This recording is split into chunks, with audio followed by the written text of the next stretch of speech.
Friends, आज की कहानी है सुमन की गृहस्थी। अगर आज की कहानी आप लोग को पसंद आए तो वीडियो को लाइक कीजिएगा और मेरे चैनल को सब्सक्राइब कर लीजिएगा।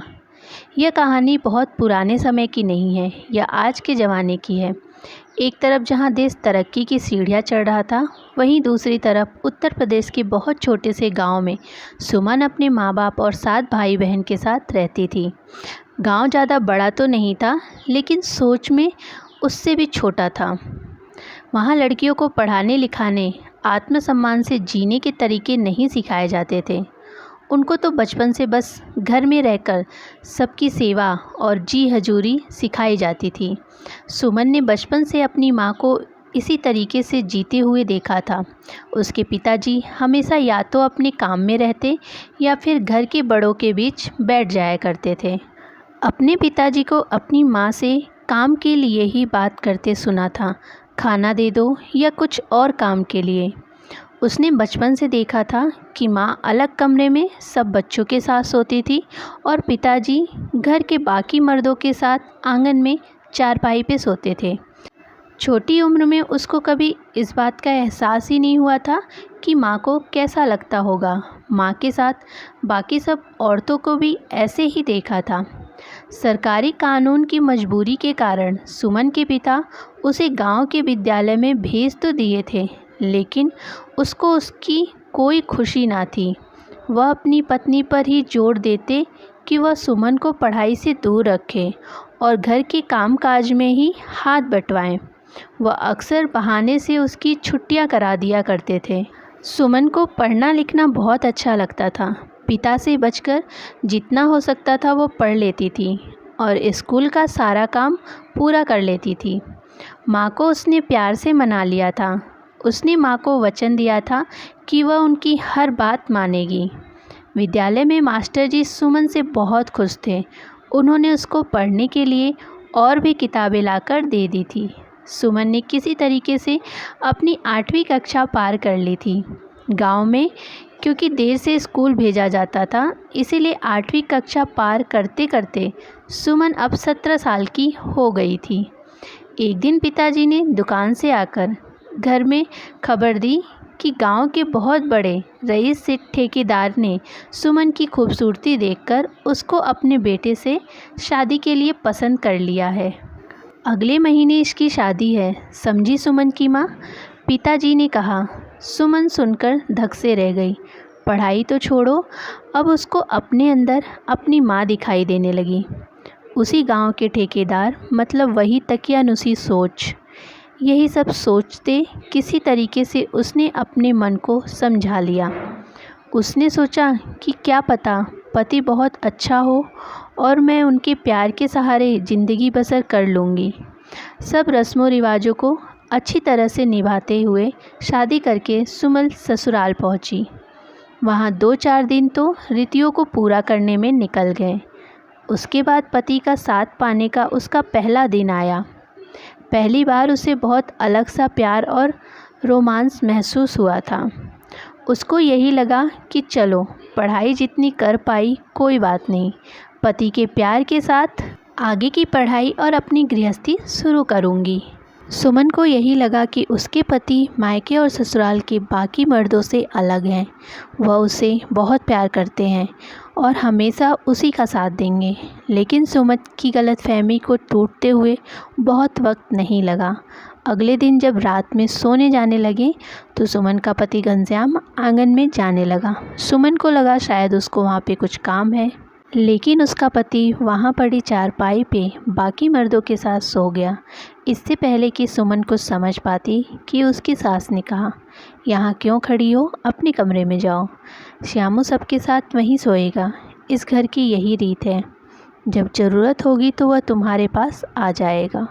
सुमन सोच में पड़ गई। सिर्फ ज़रूरत प्यार नहीं, वह बेचारी तो कुएं से निकलकर खाई में गिर गई थी। अब हर रोज़ यही होता। उसका पति सारा दिन दुकान पर काम करता, रात को खाना खा के आंगन में चारपाई पर सबके साथ सो जाता। जब उसका मन करता वह सुमन के कमरे में आ जाता था। सुमन को शर्म भी आती थी कि कोई देख ले आते जाते तो कितना अजीब लगेगा। साथ ही उसे घिन सी आती कि जैसे वह कोई इस्तेमाल की चीज़ है।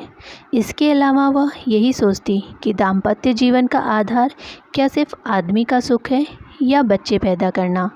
औरत के दैविक सुख की कोई कीमत नहीं है। और क्या सिर्फ सास सोना ही दैविक सुख है?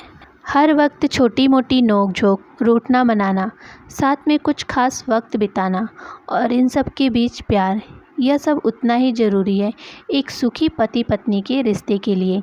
सुमन इन छोटे छोटे दैविक सुख से खुद को वंचित पाती थी। वह अपने पति का हाथ पकड़ना चाहती थी, उनको गले लगाना चाहती थी और कंधे पर सिर रखना या गोदी में सर रखकर सो जाना चाहती थी। शायद उसके पति को भी किसी दिन यह एहसास हो जाए। यही सोचते सोचते बरस बीत गए और अब सुमन 2 बेटों की माँ थी। यह तो प्रभु कृपा थी उस पर, नहीं तो वह अपने और ससुराल वालों की बाकी घर की औरतों की तरह उसकी भी बच्चों की फौज बन जाती। जो सुख की लालसा उसको पहले दिन से थी, उसके अभाव ने सुमन को कुछ हद तक चिड़चिड़ा बना दिया था। उससे कहीं ज़्यादा वो अंदर से ख़त्म हुई थी। ना कोई शौक़, ना किसी बात का उस पर कोई असर। बस एक मशीन की तरह वह घर के सारा काम करती। जब उसके बेटे बड़े होने लगे तो फिर एक बार प्रभु कृपा से उसके पति को अपने कारोबार के कारण पास के छोटे शहर में रहने की ज़रूरत आन पड़ी। अपने परिवार को साथ लेकर घनश्याम शहर आ गया। बच्चे स्कूल जाने लगे तो उनको पढ़ाने लिखाने में सुमन ने अपने आप को खुश रखना शुरू किया। घनश्याम अभी भी वही ढाक के 3 पात। वो न सिर्फ अलग कमरे में सोता, बल्कि अब तो जो थोड़ी बहुत दैविक सुख सुमन को देता था, तो उसके लिए भी बहुत ही अटपटा सा जवाब देता। 2 बच्चे हो तो गए, डॉक्टर ने कह दिया ना, अब कोई और बच्चा नहीं हो सकता, तो क्या ज़रूरत है पास आने की।